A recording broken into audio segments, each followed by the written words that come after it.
from this to this, mga kalapatids. Ayan oh, yung mga kalapati na. Siya si Idol Madla, nakakahanga, may mga hawak, gandang linyada. Ika'y inspirasyon kung bakit hanggang ngayon ako'y palaging kumakarera. Ngayong araw yun nga, nakita nyo yung intro natin. Wala pang kalapati itong ating Dreamloft stock section. Malinis pa. Ayan, wala nang kalat mga kalapatids. Mamaya magkakaroon na yan kasi papunta na ako sa mga ibon ko para liguan sila. Ay, tapos sa inyo yung gagawin natin proseso sa pagpapaligo sa kanila. Ito yung gagamitin natin. Ayun, malatayon gagamitin natin. Ayan, oh, kita nyo naman mga kalapatids. Pangligo ng kalapate. Ayan, para to sa mga ano, tawag dito, para sa mga gulay talaga to, pang gulay. Ito yung gagamitin natin, no? Ito lalagyan natin. Ako, ininuman na nung aso ko yung papaliguan natin. Pem, ba't mo iniinuman yan? Iska dyan, iska dyan. O, bubuhusan na natin to. Siyempre, lalagyan lang natin ng malatayon. Konti lang, saktong bilang lang. No, isaktong pumuti lang. Ayan, okay na yan. Tapos alisin natin yung aso natin dahil iniinom niya. Medyo mabantot to mga kalapatids, kaya siguraduhin yung kayo ay magpe-face mask kapag magpapaligo kayo gamit yung malatayon na yan. Nakita nyo, namuti na oh. Hahaluin lang ito mamaya ng kamay natin. Tapos all goods na. So kunin na natin mga kalapati natin. Sino kaya ang mauunang sasabak sa liguan. Pero priority ko dito mauna yung mapuputi. Kasi yung mga mapuputi, iitim yan eh. So unahin natin si Grisel. Ayan yung mga liliguan natin. Marami sila. 1, 2, 3, 4, 5, 6, 7, 8, 9, 10. 10 ang liliguan natin. At ito ang napili ko, si Grisel. Ayan. So ito yung Grisel. So ito, lahi din to nung Grisel natin mga kalapatids na matulin. Ayan. Sa side nung tatay. Ayan, napakaganda na ito mga kalapatids. Pogi-pogi. Sara muna natin lalabas ang kanyang mga tropa. So kailangan mauna siya kasi maputi siya eh. Dudumi kasi to, dudungis pagka hinuli natin. So lulub-lub lang natin to. Tapos na nun. Ayusin ko muna yung hawak sa kanya. Ayan na. Ayan o. Nanginginig pa mga kalapatids. Ang lakas ng vibration ng kalapati na to. Ayan o. Ano masasabi niyo mga kalapatids sa ganitong malakas ang vibration? Ayan o. Lakas. Nanginginig. Oh, kita nyo mga kalapatids oh. So yung iba hinahanap nila ganyan. Lakas yan oh. Wala akong ginagalaw mga kalapatids. Kita nyo yung kamay ko di gumagalaw oh. Diba talagang malakas na ano to, ibon. So, ano to, babaero line eh. Ano?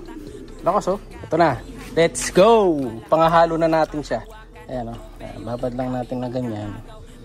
Okay na yan mga kalapatids. Pag-ahon yan, diretso na to doon sa kabila, no? So paliliguan ko muna sila isa-isa mga kalapatids. Mahirapan ako eh, no? Dahil medyo mabantot to. Didikit sa cellphone natin. Mamaya na lang ha. Bye. To this mga kalapatids. Ayan, ang dami na nating kalapat dito. 10 ang ating first batch. Actually, hindi pa yan lahat. Dahil yung iba nating ibon, mga nakapares, abot ng 50 to. Kung lahat eh naka-ready mga kalapatids. Kasi iba nila mga tropa, nandito pa yan, mga nakapares pa. Ayan o. Ito, may mga itlog sila, may mga anak. Yung iba naman, kakapair lang. Iba, nakapahinga. So, madadagdagan na yan kasi halos yung iba dito, mga ano na sila mga break na, no? So magpapahinga na iba dito, lilipat na natin dito sa ating bagong section. So iniisip ko rin kung yung tippler ko na dalawa dito ko muna lalagay para makalipad-lipad sila. Kasi may plano talaga ako sa dalawa namin tippler. Kaso hindi pa nga kasi nagagawa yung cage na to. So baka liguan ko na rin muna yung dalawa kong tippler, ililipat na natin dito para makasama nila yung iba nating mga young birds. Ay mga ano dito, breeder dito. Kita niyo mga itsura nila oh.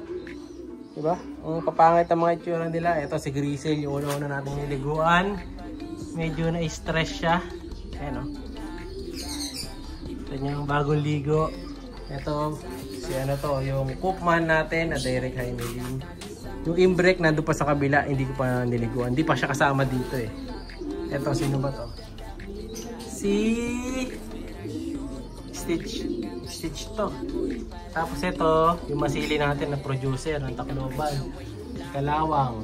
Tapos yung mga speedbird na yung iba dyan. To, yung kapatid nila ano to, yung speedbird natin na isa, si Ninja yata to. Kapatid ni Neji pala, Neji. Ito yung producer natin ng speedbird. Ito galing lahat ng mga pooling winners natin. Pan race, saka lap winner. Ito yun. Ito, Stitch. Asan yung champ yan? Sing. Wala dito nakapares. Si Santa Ana. Si Lady Monday. Miss Monday. So mamaya magsisitas din dito yan, abangan natin. Pero for now, liguan ko muna yung 2 tippler saka yung 2 kong one-tie birds. Ayun, nag-abang na sila. Paliliguan natin kasi sayang yung ano eh. Sayang yung tubig. Sayang yung ano, malatayon. So paliligo natin ngayon. Ito yung 2 kong tippler. Okay lang ba kayo dyan guys? Kung hindi ko man ilagay ito doon, ilalagay na natin sila sa likod. Ayan. Pero mabango pa naman sila. Amoy ano pa rin naman. Amoy baby tipplers. Yan o. Ang ganda nito. Ito ba? Pambata. Possible barako itong isa na to. Kita niyo yung tsura niya no. Ang liit-liit mga barako eh. Ito yung possible natin na hen. Yan. Hindi naman sila maglalahi kahit lipat natin doon. Kasi kakastayin lang din niya. Itong asawa niya. Ayan. Balik na natin. Liliguan ko muna yan maya-maya. Ayan. Mga barako na isa oh. Diba? Nag-aaway pa ata. Sungit to siya natin. Masungit to eh. No? Yung sungit. Tapos yung one-tie, liguan ko muna din. Pakita ko sa inyo. Alright, naligo na si Balana. Saka yung ating one-tie hen. Ayan o, basa-basa sila. Nakaangat na sila dyan. Mas gusto nila dyan, mas presko daw dyan eh. Kesa dun sa may baba. Kasi dun mahirapan silang gumalaw. Pero mamaya papasok na rin yan. Tutulak ko na yung pinto. Para masanay sila na kung saan papasok. Pag sila ay medyo natuyo-tuyo. Ngayon ito, nilagyan ko na rin ng tubig. Ayan, yung bago nilang painuman dito. Para mas presko. Tapos yun nga, umi-epekto pa rin yung ginamit natin na ano sa kanila nakaraan. Pampurga. So naglabas pa rin sila ng mga bulate. Ayun o, pakita ko sa inyo. Ayun o. Ito yung sa kulungan mga kalapatid siya. No? Yan ang epekto nung pinampurga natin kahapon. Ayan, kita nyo. Meron siyang mga maliliit na roundworms. Ayan o. Yung iba dyan, buhay pa. Kita nyo, iba dyan gumagalo pa mga kalapatid. Pagmasdan nyo mabuti sa video, hindi ko na-zoom para makita nyo. Yan yun. Mga kalapatid. Black and white na lang natin. Ayan. No? So, sa ilalim, meron din. Ayun o, daming nilabas nitong isa na to. Ayan o. Ito yung sa ilalim. Ganon din. So, may epekto pa rin. Ano kasi yun eh. Yung pinainom nating pampurga sa kanila, 3 days withdrawal. So, within 3 days, ilalabas na yan mga kalapatids. Kahapon, yung isang araw, kahapon ba yun? Kailan ba sa ito? Isang araw.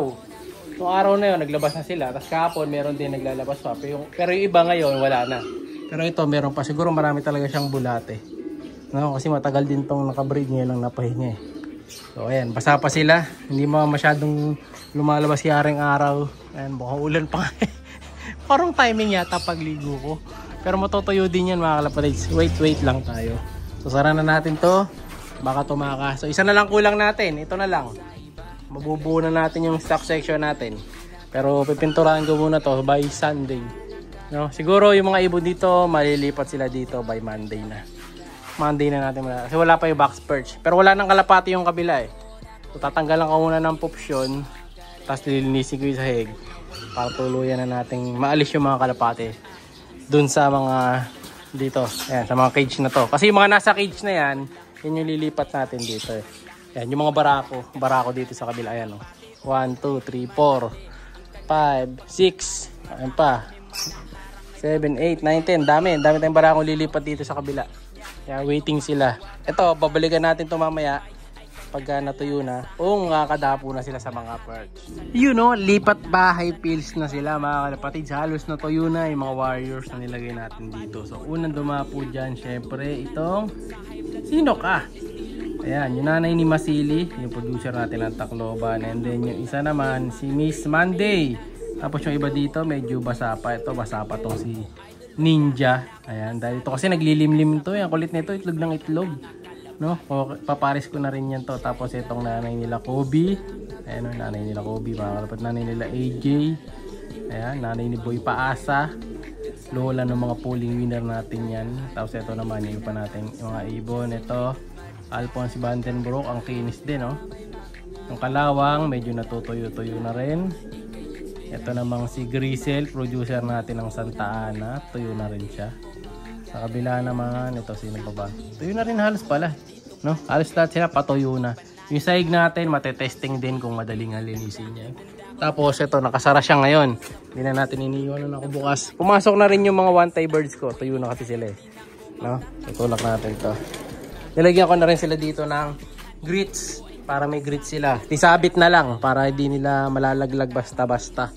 Tubig, nasa sulok rin yan. Para pag nabasa, malapit na kagad dito sa kanal. Walang problema. So, ayun sila, oh. Ayahay na.